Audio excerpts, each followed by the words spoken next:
تقبل الله منا ومنكم عيد مبارك علينا وعليكم.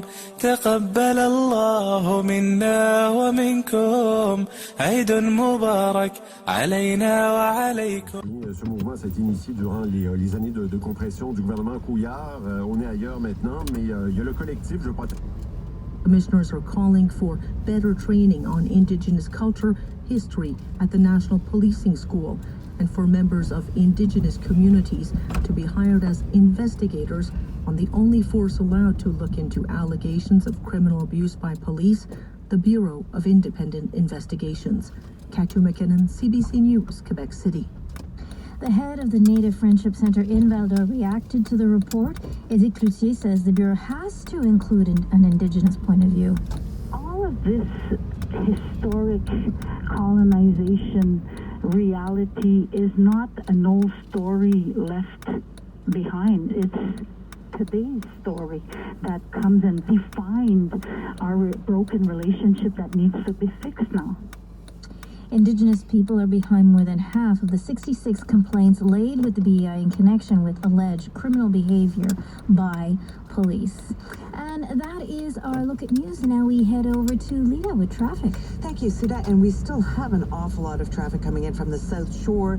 Just checking our cameras along the Champlain Bridge, along Highway 10. And it is slow from just after the 35 in spots all the way down to the 30. Opens up for a moment, slows again from Milan to the superstructure. Loss of time in that area, clocked at about 45 minutes.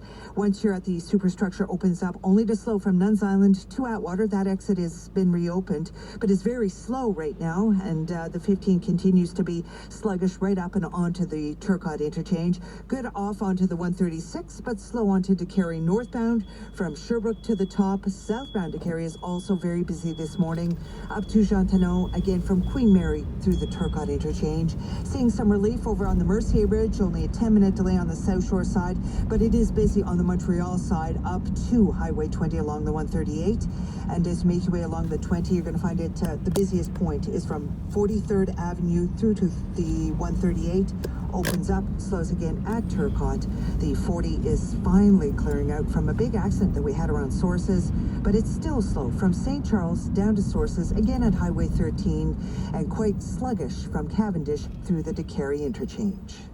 Thank you very much, Lita. Slowly but surely warming up in Montreal, 10 degrees and sunny outside of Montreal studios. A mix of sun and cloud over the noon hour. We're going to reach a high of 17. Tonight, a few clouds going down to +8. Tomorrow, increasing cloudiness. Showers beginning noon, a high of 14. And in Quebec City, a mix of sun and cloud, chance of showers, a high of 15. Going down to 7 tonight.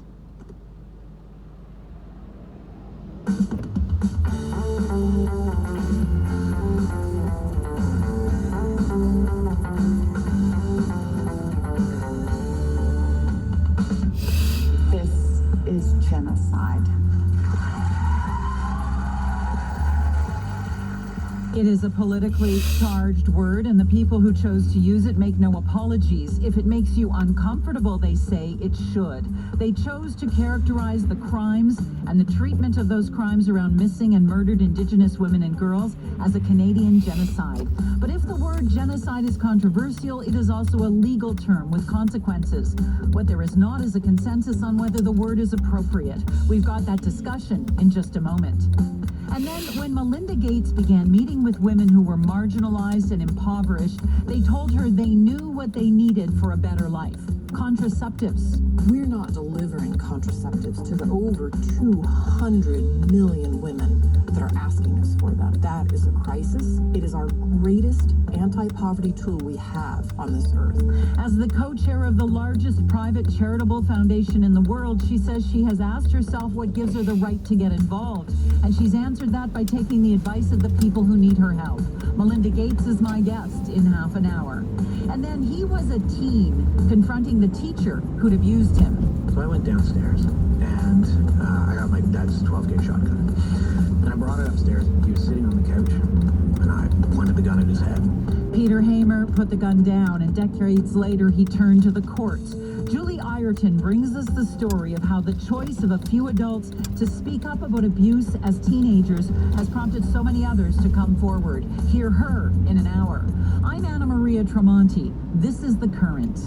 Many people, non-Indigenous and Indigenous, many institutions will find this day, this report, these truths difficult, challenging, and uncomfortable. This is an uncomfortable day for Canada.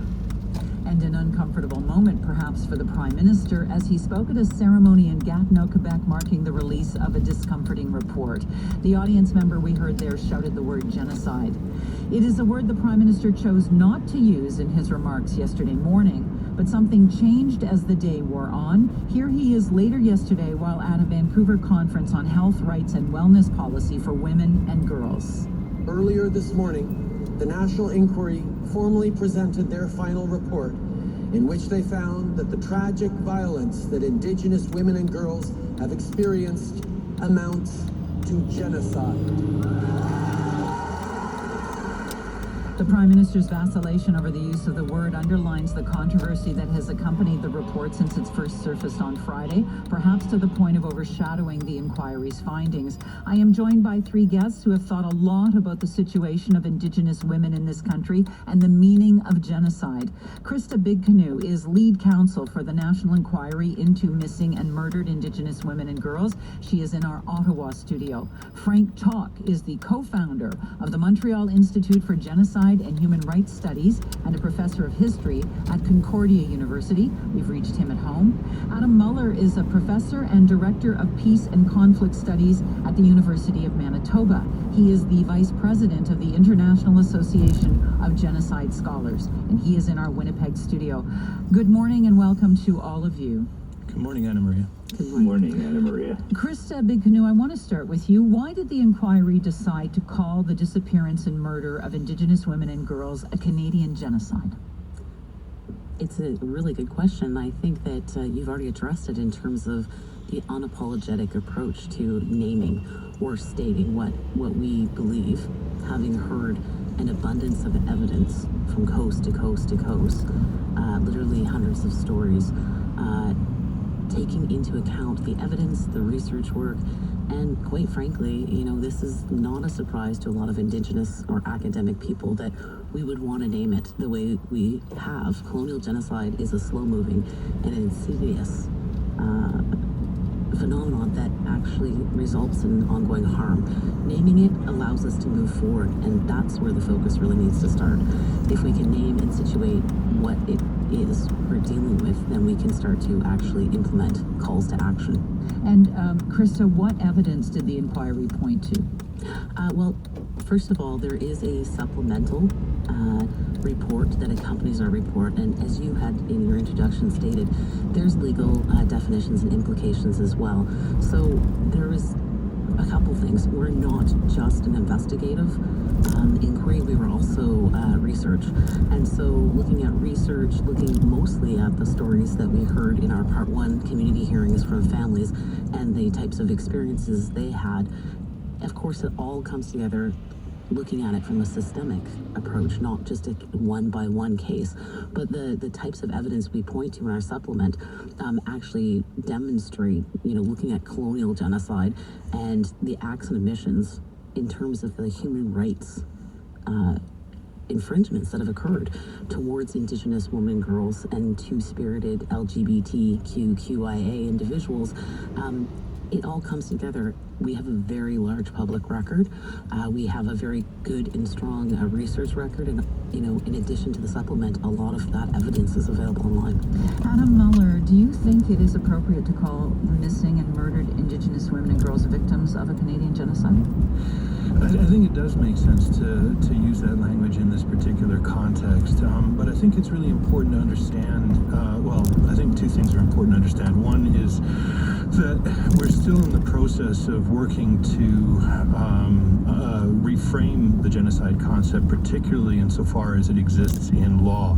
The legal definition, legal understanding of genocide is one particular way of thinking about what genocide is and how it works. And it's a troubled way of thinking about what genocide is, partly because the law, the international law, was written and endorsed by, amongst others, colonial powers that were anxious to insulate themselves from indictment as perpetrators of genocide. So when we look at the law, when we think about the law, when we think about the genocide concept, the Genocide Convention in particular, what we're seeing is something that's more like a kind of boardroom compromise than it is a kind of objective,